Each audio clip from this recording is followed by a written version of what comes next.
I was his best friend for 12 years. But when he married my sister, I found out the truth about our parents' deaths. It started like this. One morning, my sister came down the stairs wearing his hoodie. My best friend's hoodie. And not in a cute, casual way either. It looked lived in, familiar, comfortable. And I just stood there in the kitchen, cereal spoon in midair, watching them laugh like it was the most natural thing in the world. That's when it hit me. They hadn't just started dating. No, this had been going on behind my back for a while. I should have seen the signs. The late-night whispers when we were supposed to be watching movies. The way his texts started drying up. The secretive glances across the room that I tried to write off as nothing. I confronted them that day, not with rage, but with a numb kind of disbelief. My sister, Layla, said she was sorry. That they didn't mean to hide it, but they didn't know how to tell me. That it just happened. And James? My best friend since middle school? He couldn't even look me in the eye. I thought that was the end of the world. Turns out, it was just the beginning. A year later, they got married. I didn't go. My mom cried over it. Said I was being petty. That James had been like a son to them. But James wasn't a son. He was a liar. And Layla, she knew exactly what she was doing. It was after the wedding that I started getting the dreams. They always started the same way. I was a kid again, hiding behind the couch, listening to our parents argue in the kitchen. Something about money. About danger. About someone named Eli. That name. I hadn't heard it in years. Not since the funeral. It sent me spiraling back to that night. The accident. Our parents' car had veered off the road. No signs of braking. The cops said it was a freak hydroplaning incident. Rain, bad visibility, just bad luck. Except, the week before the accident, Dad had pulled me aside. Told me to keep an eye on Layla. That if anything happened to them, I had to protect her. At the time, I thought he meant from the world. From bad relationships. Heartbreak. I never thought he meant from James. And then, this part still chills me. I found the photo. Buried in the back of one of Dad's old toolboxes, inside a false bottom. It was a printed photo, dated and time-stamped, grainy but clear enough. James. 17 years old. Standing beside a man I didn't recognize. And my dad. And all three of them shaking hands. The back of the photo had one word written in Dad's handwriting. Trade. That's when the real story began unraveling. The man in the photo didn't belong in our lives. You could tell just by looking at him. Cold eyes. Perfectly tailored suit. And that kind of smile that never reached his eyes. I took the photo to the garage, locked the door behind me, and sat under the single flickering bulb trying to breathe. My palms were sweating. My heart wouldn't slow down. Trade. What the hell did that mean? What was my dad trading? And with who? And more importantly, why was James in the middle of it? I thought back to our teenage years, to that summer when James disappeared for a few weeks. He'd said it was a family trip. Some cousin's house in Arizona. No cell service. Just desert and board games, he claimed. But now I remembered something else. The night he came back, he was different. Quieter. Jumpy. I remember he flinched when I tossed him his backpack. Brushed it off like he was just tired from the heat. Now I wasn't so sure.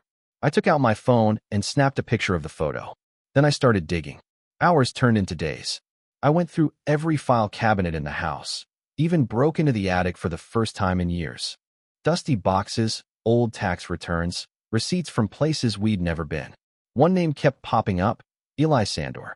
It was scrawled in the margins of notebooks, scribbled on the back of envelopes, and once, burned into the corner of a wooden crate with a soldering iron.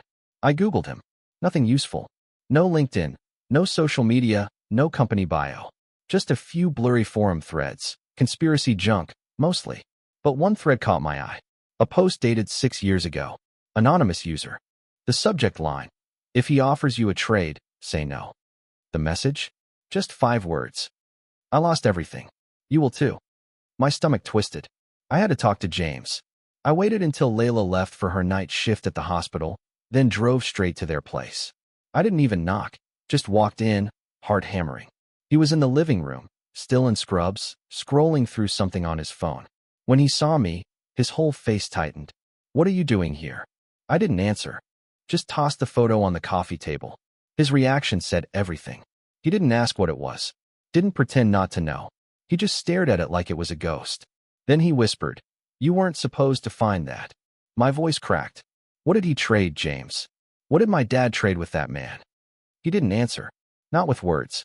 just stood up, walked to the liquor cabinet, and poured himself 2 fingers of scotch with shaking hands. Then he looked at me, and I'll never forget the look in his eyes. Pure guilt. They were in debt, he finally said. Deep. More than you knew. Your dad tried to fix it himself, but Eli doesn't work like that.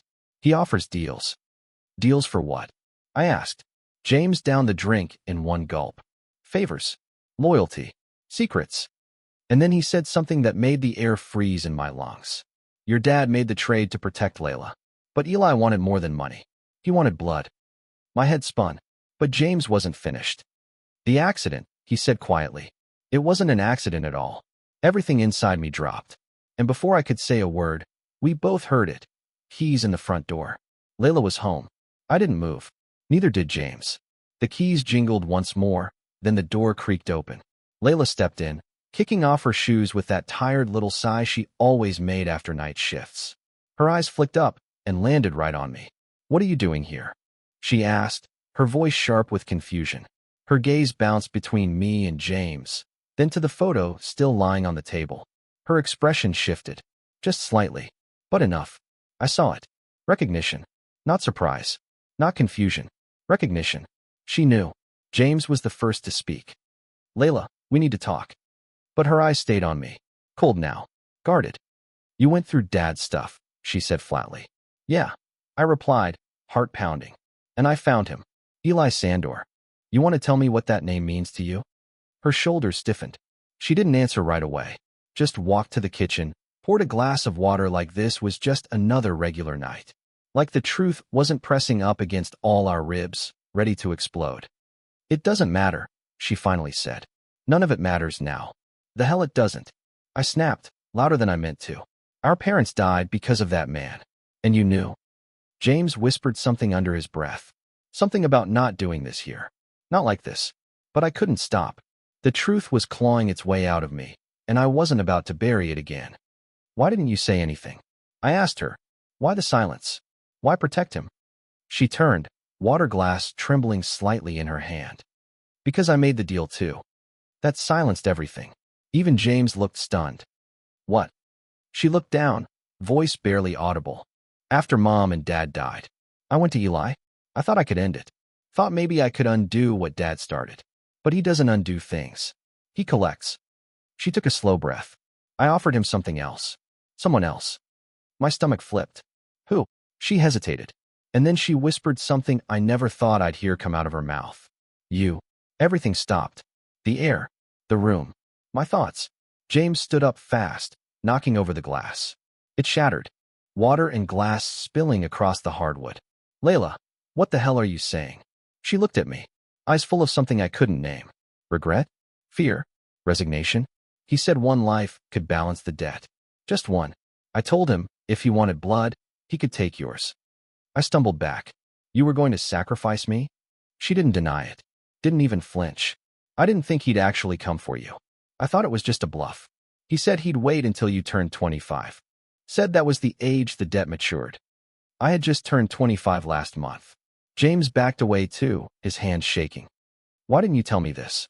Either of you? Neither of them had an answer. I turned and walked toward the door, heart hammering against my ribs, every step heavier than the last. Where are you going? Layla called. To find Eli Sandor, I said, without turning around. If I'm going to die for this family, I want to look the devil in the eye when it happens. And I slammed the door behind me. I didn't even feel the cold night air. Not at first. I was walking fast, almost running, but I couldn't feel the ground. Couldn't hear the traffic. Just the echo of Layla's voice in my head. If he wanted blood, he could take yours. She said it like it was math. Like I was a number in a ledger she had to balance. I ended up in front of our old house. The one we grew up in. Empty now. Boarded up. Still owned by the bank after Dad's estate went sideways. I pulled the boards off the side window and climbed through. Inside, the air was thick with dust and memories. Every step creaked with the weight of the past. I don't know what I expected to find. Maybe a sign. Maybe nothing. But I wasn't leaving until I understood everything. I went to Dad's old study. Still half intact. Papers scattered. A rusted filing cabinet hanging open. That's when I saw it. Tucked in the corner, under a sheet. A safe. Old. Heavy. One I'd never seen open. It took me 30 minutes and every trick I knew from YouTube to crack it.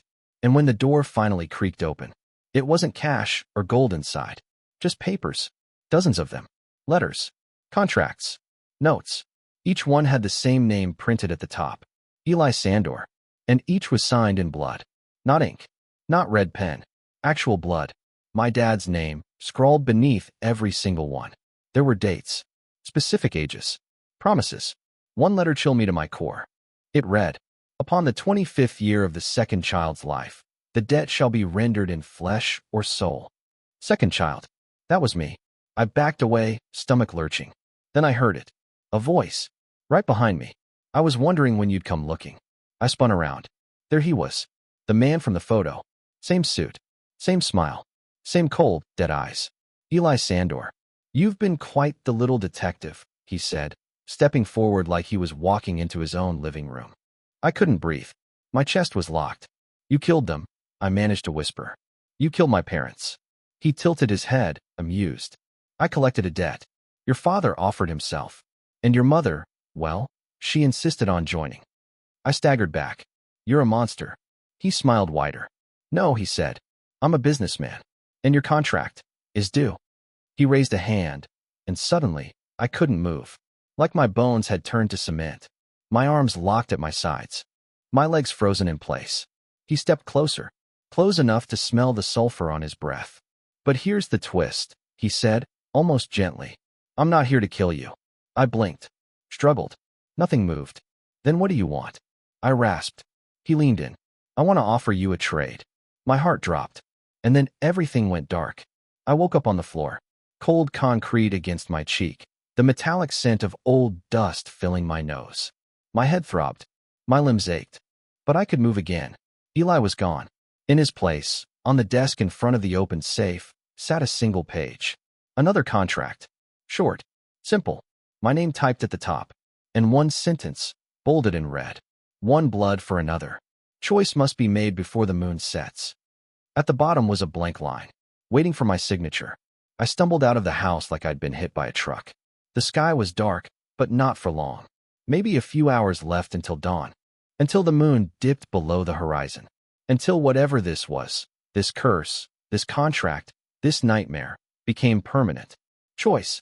He said I had a choice. But what choice? Mine or someone else's? My life for another? Someone I loved, or someone who betrayed me?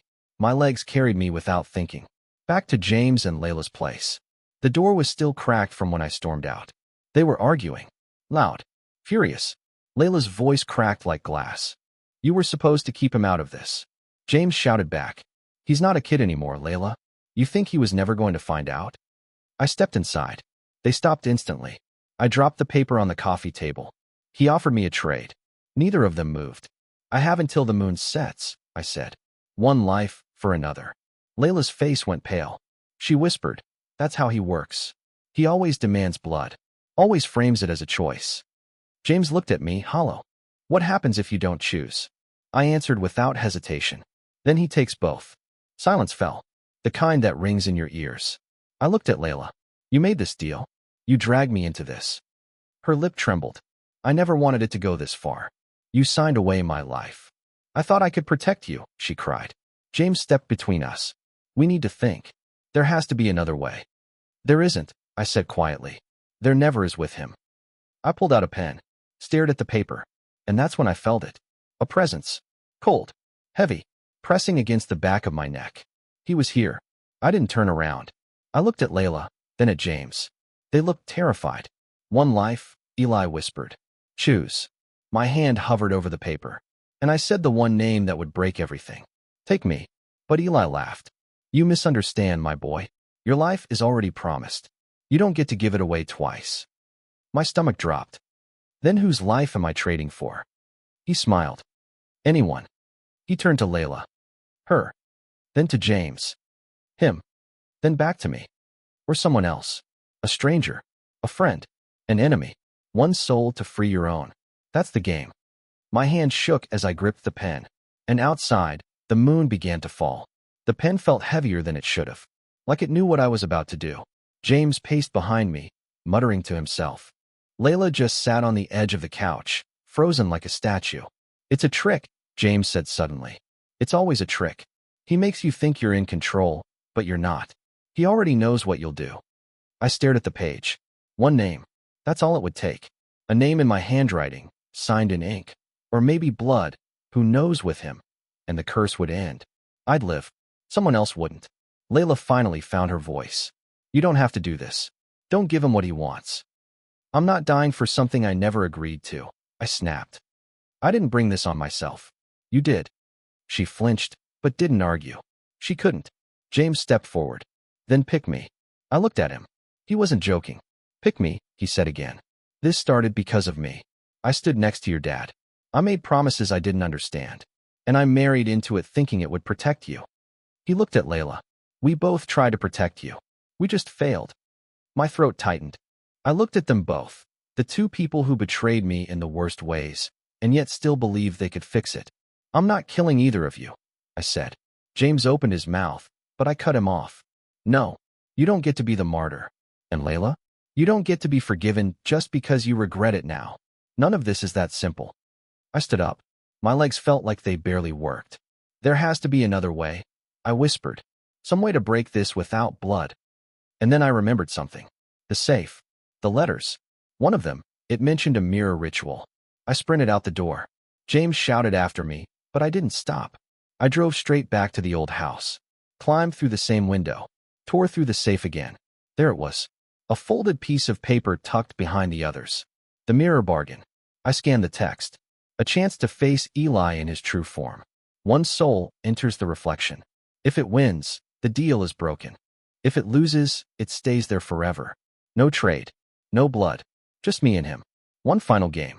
I looked up at the cracked mirror hanging in the hallway. One we used to pass every morning as kids. It shimmered. Not like glass. Like water. I stepped in front of it. My reflection didn't move. It just stared. Then it smiled. Not my smile. His. Eli's. I took one last breath. And stepped forward. The mirror rippled. And swallowed me whole. The moment I crossed the glass, the world twisted. It wasn't just flipped, it was wrong. Colors bled into each other. Walls pulsed like they were alive. The floor beneath me shifted with every step, like walking on sand that wasn't sure it wanted to hold my weight. And the sky, there wasn't one. Just endless, churning smoke above. The mirror snapped shut behind me with a sound like bone cracking. I was alone. Or so I thought. Welcome, a voice whispered. I spun around. There he was. Eli. But not the polished version I'd seen before. No expensive suit. No fake human mask. This was his real form. His skin flickered like static. His eyes were bottomless. Not black, not red, just void. And his smile? It wasn't lips or teeth. It was a tear across his face, jagged and always twitching. You've come to play, he said, voice echoing inside my skull. This ends tonight, I said. He laughed, a sound that bent the walls. You mortals always think you can outplay the game. But I am the game. He raised a hand, and the world shifted again. Suddenly, I was standing in my childhood bedroom. Exactly as I remembered it. The posters. The creaky floorboard near the closet. Even the stuffed bear I hid under my bed when I was too old to admit I still needed it. But when I turned around, my parents were there. Whole. Alive. Come sit, sweetheart, Mom said, her voice warm. You don't have to fight anymore. Dad smiled. We're safe now. Everything's okay. I wanted to run to them. To believe it. But I didn't. Because their eyes were empty. No pupils. No color. Just black. You almost had me, I said. Eli's voice echoed through the room. But wouldn't this be easier? No more pain. No more choice. Just peace. This isn't peace, I said. It's poison wrapped in nostalgia. I clenched my fists. I know how this works now. I've seen your contracts. Your tricks. You only win when we give in. When we trade. I looked up, voice rising. Well, guess what? I'm not trading anything. The room erupted in fire. Gone. Burned to ash in a blink. I stood in darkness. Eli emerged from the void. Then fight me, he hissed. Let your soul prove its worth. Suddenly the ground beneath us cracked open. Light poured upward. Not warm, not bright. Cold. Sharp. Blinding. He lunged. And I ran straight at him. Everything vanished. All I could hear was screaming. His, mine, the world's. And then silence. Black. Nothing. And somewhere in that endless dark, I heard a whisper. The deal is broken. But I couldn't feel my body. Couldn't feel anything. Was I dead? Or was this what winning felt like? It was the smell that hit me first. Cigarettes and rain. Then the weight in my chest. My body. I had a body again. I gasped like I was breaking through water. Sat bolt upright. I was back. Same room. Same dust. Same broken safe in the corner. The mirror on the wall had shattered, cracks running out from the center like spider legs. I was alone. No Eli. No tricks. No more contract. For a second, I didn't move. Just stared at the glass shards littering the floor. Then, I laughed. Not because anything was funny, but because I was alive. And I'd won. I picked up one of the mirror pieces, turning it in the light. My reflection stared back, tired, bruised, but mine. I drove straight to Layla's. She opened the door, eyes wide. Where? I broke it, I said. The curse. The deal. Everything.